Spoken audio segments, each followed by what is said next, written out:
we disagree with some coaches. They're like, oh, up your prices, do this, do that. We've just kept it very, very simple. Very simple. The clients are happy. They stay longer. They refer. That's it. That's all it is to it. Do you believe in raising prices? Yeah, absolutely. Yeah, absolutely. Should we talk about what we used to charge? Well, I suppose we can, can't we? Yeah. Yeah, so I think in the early days, well, obviously you guys know we were charging nothing at the start of when we used to coach. We didn't coach. We literally just used to coach for free because, you had your job, I had our job, my job, and we just loved what we was doing. And then obviously you moved in with my mum and dad, and my dad was like, you need to start charging people for this because you're very good at it, but you need to obviously make a living as well because you can't be living with mum and daddy for the rest of your life. Yeah, Tom. Yeah, so what we started off was around about £45 a month. £45, and I was like, let's get 8 clients. Yeah. And we got 8. I was like, yeah, yes, we got we 8. made it. We got 8 like in the first week, I think. Yeah. And I was going to give my job up after that. 8 clients. We just went off. We went super low, and that's how we built our business. We went in super low. We built up our reputation. We got the results. And what happens? The clients refer.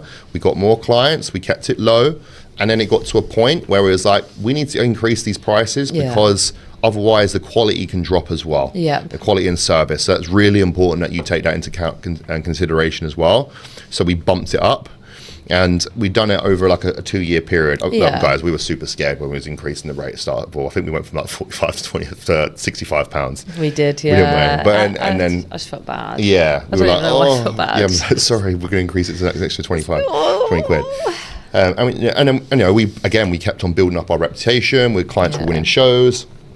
And then we was like, okay, we're going to have to increase these prices once again because reaching full capacity, we can only take on so much. Yeah. There's only 2 of us, so we can only take on so many clients at once. So that was the reason why we increased the prices. But now we've just hit a sweet spot. Some people say we're too cheap. Yeah. Some people say we're too cheap, amount of value, but that's how we've done things. Again, if you're providing an amazing service, it's valuable, it's affordable. They're going to come to you. It's that simple.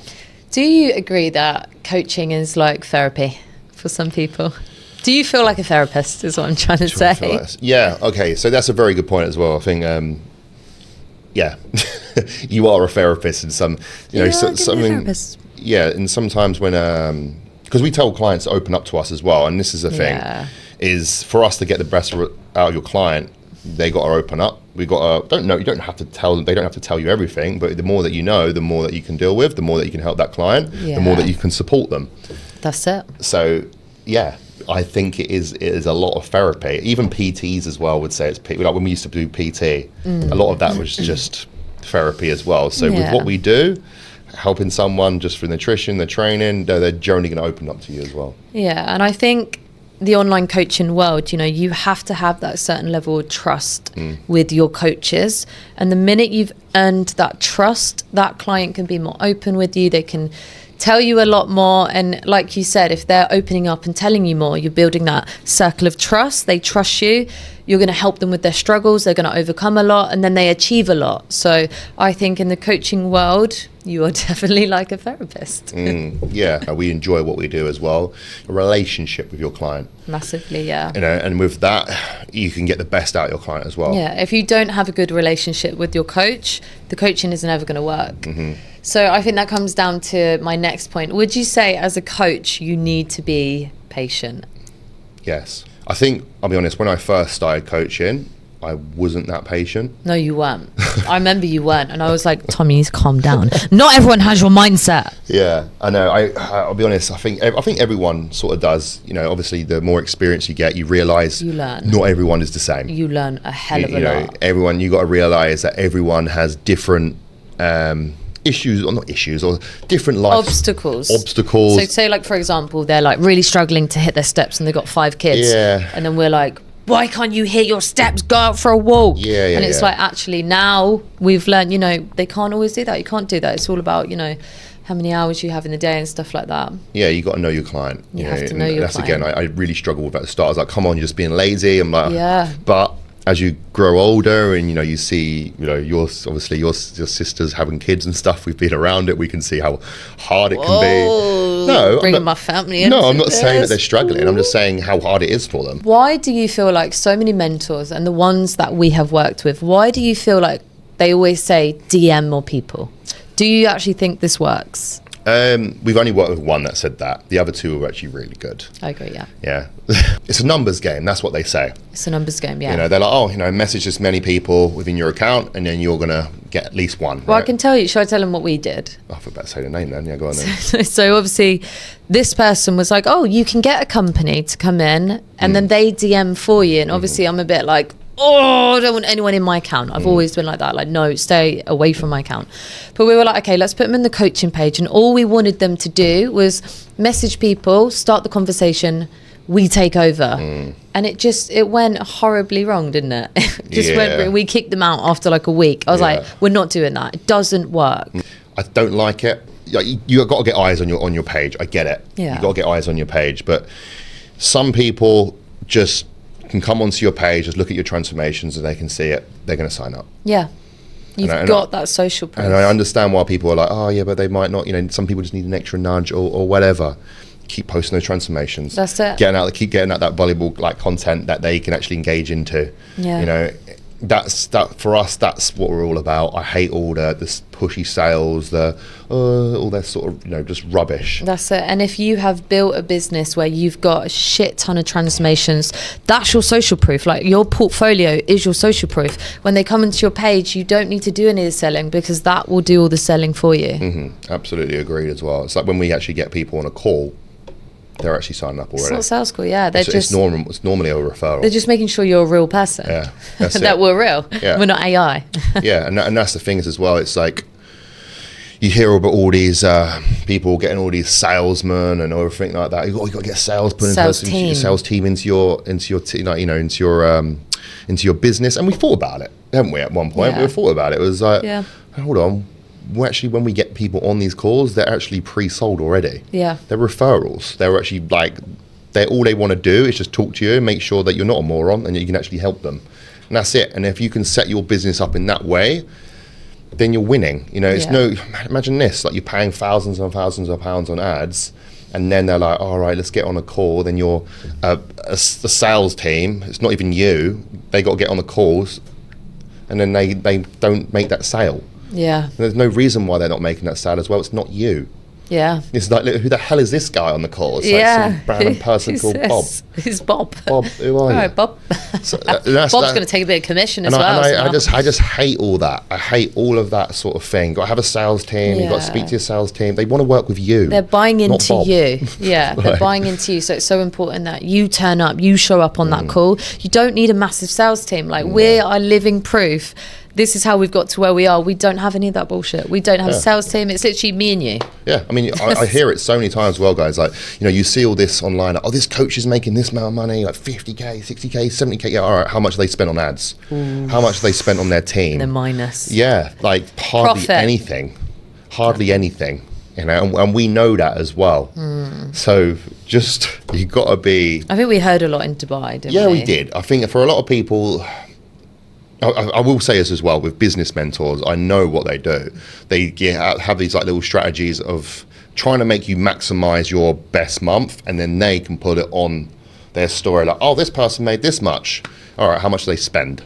Ooh. Millions, like minus. Yeah. So, carousel. Yeah. How much do they spend on the next one? Yeah, all right. I'm not saying that everyone's like that, by the way, but a lot of the time we know from stories that, some people are just making ridiculous amounts of money, but they're spending a hell of a lot. Double amount. A hell of a lot. And they're stressed to their eyeballs because now they've got to hit those targets. Yeah, they're like, oh, you got to get a team, you got to do this. And again, this is not us saying this is the wrong way.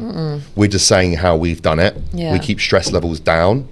We can enjoy our life. Our clients are happy. They're getting results.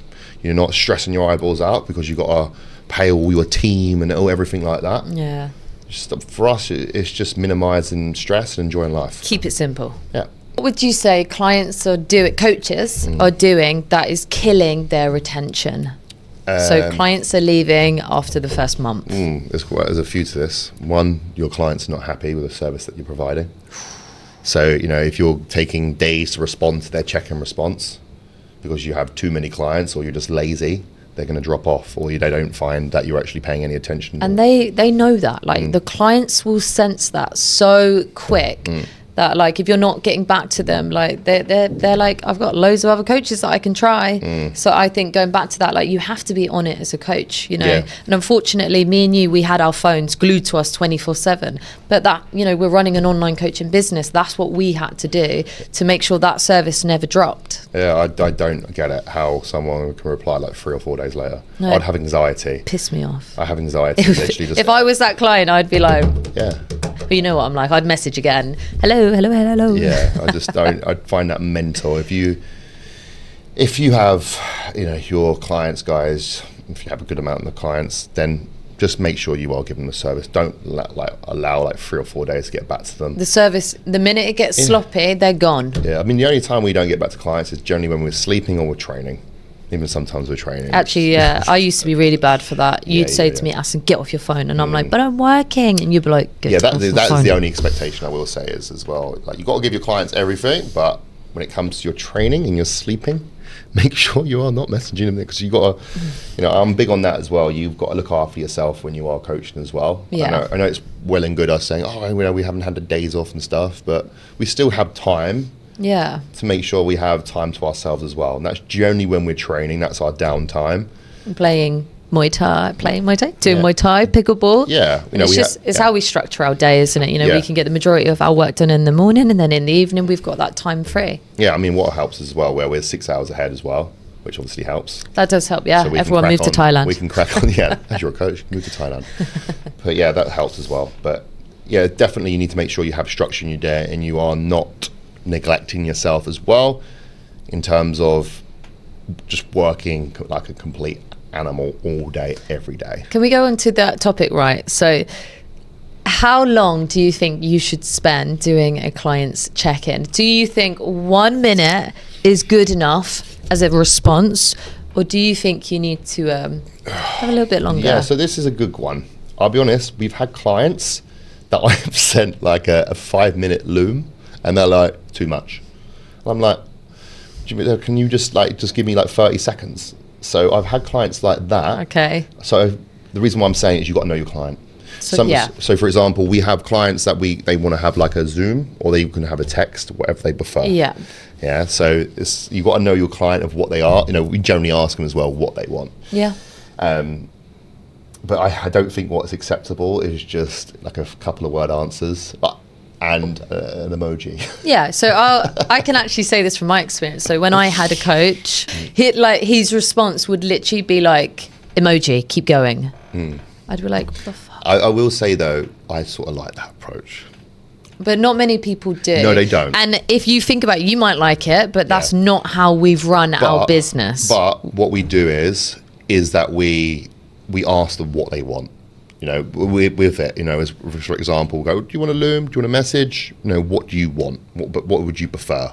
So, but regardless of that bit, because you're going away from the topic.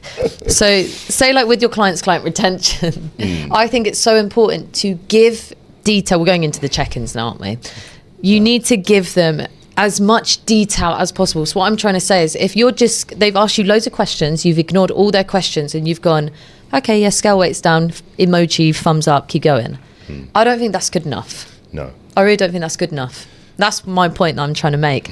But I do think you need to, it depends on the actual, generally guys are quite like, I just want, just tell me what to do. Just tell me what to do. Yeah. Women, they want more of an approach. Emotional support. A bit more support. You know, they'll ask as well, you know, how am I looking or whatever. You got to address that. Absolutely. Yeah. So guys generally just like check in, like, yeah, just give me my plan. Give me my plan. Yep. But women, they want generally more detail. They want support and all this. Yeah, that's very, very true. So summarizing what you say, you're absolutely right. You need to know your client. Yeah. And if you don't know your client, they are not going to stay with you longer than a month. They're going to drop off because they're not getting that support. Yeah, and also I think it's really important to mention as well, some clients generally need to kick up the arse. Yeah. You know, and you got to work that out very, very quickly, of overstep the mark sometimes in some check-ins, and where I want them to progress so much, and they've taken that into probably been a bit like, oh, it feels a bit of a personal attack. I used to listen to you, I would be like, I'd be on the laptop, he'd be next to me, and I could hear it, and I'd be like, I'm like, Tom, you're being way harsh. You need to turn it down a bit. And we've learned, we've learned over the years how to approach different clients. Because like you said, some that are very, very sensitive. If you're like, just fucking get it done, you're going to hit a nerve, they're leaving. Yeah. Oh yeah, no, that's the thing as well. You got to, again, I've actually told some clients just to stop checking in and we're going to cancel your plan. Simply because I knew it was going to get a response. Yeah. I've also had it a couple of times where it wasn't good. They just left because it was too much for them. They were like, oh, what do you mean? Like they couldn't handle that. Yeah. So again, this is something that I've learned over the years. You've got to know your client. Again, sometimes I'm trying to be a coach and I want them to get like maximum progress. Because you're passionate. Because I'm passionate. I want them to make progress. Like, it's no good for me to sit there and go, oh, well done. Well done. You have made no progress once again. Try again next week. Yeah, there's sometimes that doesn't work. Sometimes we just need that little bit of tough love. Like, come on, you can do better than that. Yeah. And that's how I know that's how you got to be. Not with everyone. Some people you got to be patient with, especially if they're beginners, and they're just stepping into this world.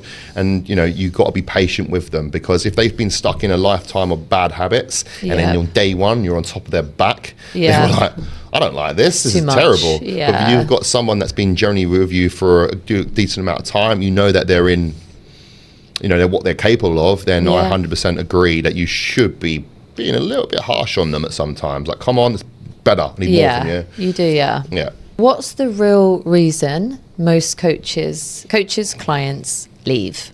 Getting results. Yeah. So if they're not getting results, you got to be looking at your own coaching. Yeah. Why is that why is that client not getting any results? Look, of course, you are going to get these clients that come to you expect to just get results just by signing up to a coach. We've all had them, and we still will continue to get them. Yeah. Because they see all these little shiny transformations online. They're like, oh, no, she can do it. I can do it. Easy. Yeah. But then, if you are getting these clients that are generally putting in the work in and following the plan 100%, you need to be looking into your own coaching. Yeah. What sort of approach are you taking in terms of, have they been making progress? Have they stalled? What sort of methods do you have in place to get that client making results? Is it a case of that client is, you're stressed? You need to have like a check-in process where it ticks those boxes as well, where you can see, how much stress they've got going on in their life, what's their digestion, what's their sleep quality, what happens when things start to go wrong in terms of their personal life. What are you doing? Okay, are you pulling back the intensity of the program? Are you giving them more food? Like, it comes down to you being a good coach at the end of the day. Definitely. So everyone can make good progress 99% of the time if you are a good coach. When do you know when a client is about to drop off? What are the signs? Yeah, go on. They stop replying back to your messages. You get the silent treatment. Gosh. The first one is obviously they're disengaged within your responses. Okay, so if you're like, for example, if they're not checking in, if they're having like missed check-ins or they're not replying back to your messages or questions, you got to get on top of that straight away. And the best thing really for us is go, look, let's get on the call. Yes. Yeah, you got to get them on the call. It's that's something that we really like to do as well, because the reason why they're not messaging you is most likely what you've set is not sustainable with them currently at that time. Yep. They're like, something's not happening. They're like, oh, you know what, I'm not seeing the progress because, they can't follow their nutrition program because of this reason or whatever. Get them on a call, literally just strip it down straight away. Go, right, what can't you do? What can you do? And then literally you can set out and go, right, what we're going to do is we're going to pull down this massively back intensity of the program. All you're going to do is just focus on nutrition. That way they feel like they're winning, not that they're failing. And I feel like as well, when you're on a call with the client, they can really get to know us, and then we can really get to know them. And you build a relationship. So I'll always say to my clients, like, book in a call every month, especially if you're struggling with something going on, nothing to do with the program, but something going on in your life. I'm like, we're here, book in a call, I'll have a chat with them. I'm normally on the call for like an hour. Tom's like, you done? Yeah. And I'm just like, we're just chatting away. But it's really, really good. And again, I think that helps with client retention. You're building a relationship with that client. They're going to stay with you longer. Yeah. Agree. We changed the methods, how we've done it over the years, haven't we? Yeah, and our method now is, scaling. Get them on the call. Like I say, once you break them down, you can then pull back the intensity, making it more sustainable for them. They feel like they actually are achieving something rather than failing. Because that's a lot of the time as well. They're like, oh, what's the point? I'm not making any progress with what I've set. I can't do it right now. So it's your job as a coach to go, right, okay, this is what we're going to focus on. End of the day, guys, if you get that client moving just a little bit, focus on nutrition, that's it. They're going to continue to progress. There's nothing complicated about it. You just got to make sure that you communicate that to your client. If a client isn't getting results, whose fault is it? It's both, actually, because... I agree. Yeah, it's both. I mean, obviously, you've got to look at it as well as yourself. Why is this client not getting results? If what you set, is it unsustainable? For them right at that current time. For the client, they got to communicate. Are they struggling with their nutrition? Are they sticking to it? Are they going out on the piss on the weekend, eating a load of kebabs and drinking a load of beer or whatever? So, I think the worst thing you can do as a coach is call a client lazy. I've done that many times. I think it's the worst thing you can do. Why? Because tell me why. That client, again, it's about understanding your client. Guess who's a bad coach and good coach? I mean, they've worked it out now. Good cop, bad cop. Good cop, bad cop, and then sometimes we switch. Yeah.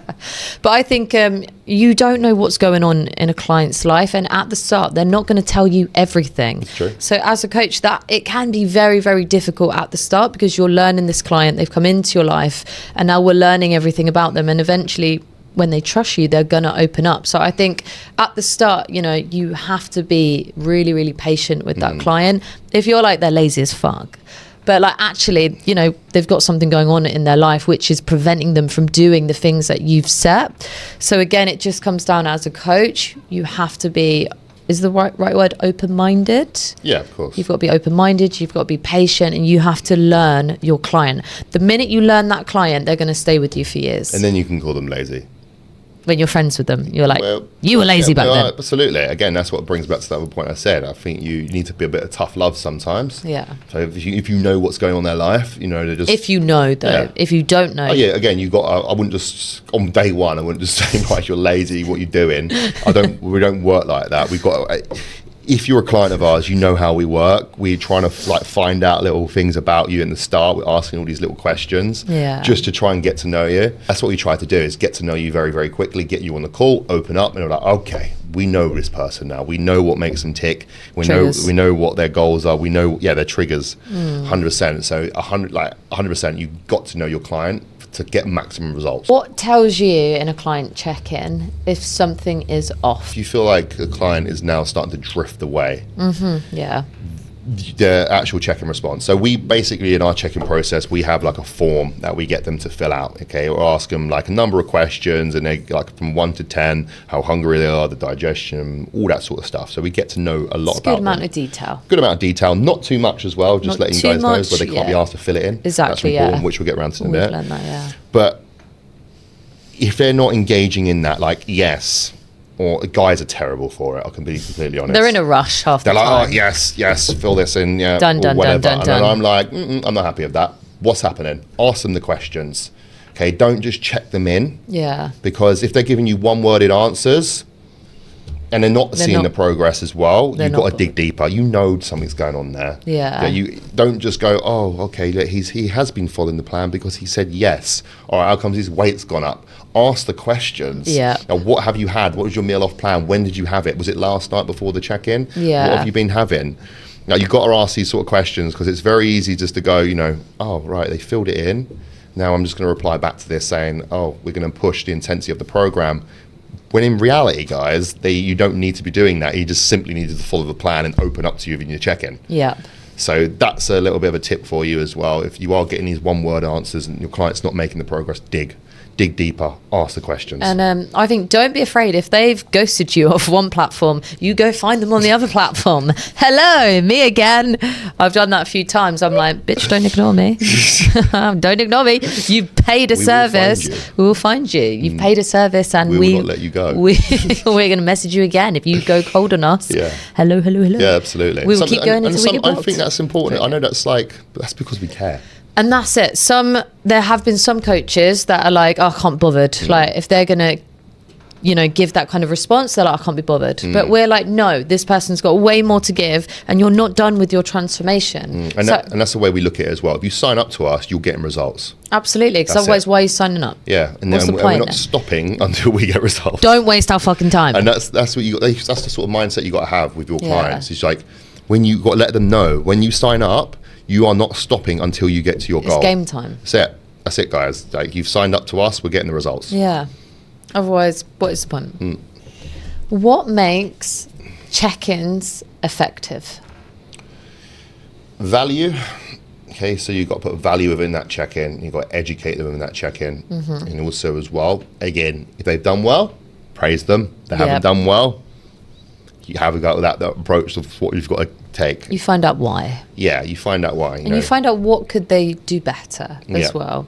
But I think going back to the check-ins, it's always about reassuring them, because clients are so quick, especially the females, the scale weight's gone up, but my measurement's gone down, but my scale weight's gone up. And it's like, okay, now we need to explain to you what actually happens in regards to your body, why this does that. So it's about giving as much detail as you can, reassuring them, and always, like, whenever they've made any small progress, any like things, I'll tell them, and I'm like, this is huge for you because you was not doing this before. So any small wins are like huge wins in our eyes. Yeah, absolutely. Keep going, keep doing it, keep it up. Yeah, and that's absolutely right as well. So when a client generally turns up to you in the first couple of weeks, you have to set those expectations. Yeah. They're like, oh, my weight's not shifting. All right, well, how are you feeling? Oh, I've got more energy. I'm feeling better. My sleep's improving. Everything's improving, but the scale's not improving. It's going to drop. Sometimes it just takes a little bit longer. It could be down to, obviously, hormonal health, inflammation. It's so many different factors at the end of the day. And it's really important as you as a coach that you highlight the progress that they have made, not just with the scales and the metrics.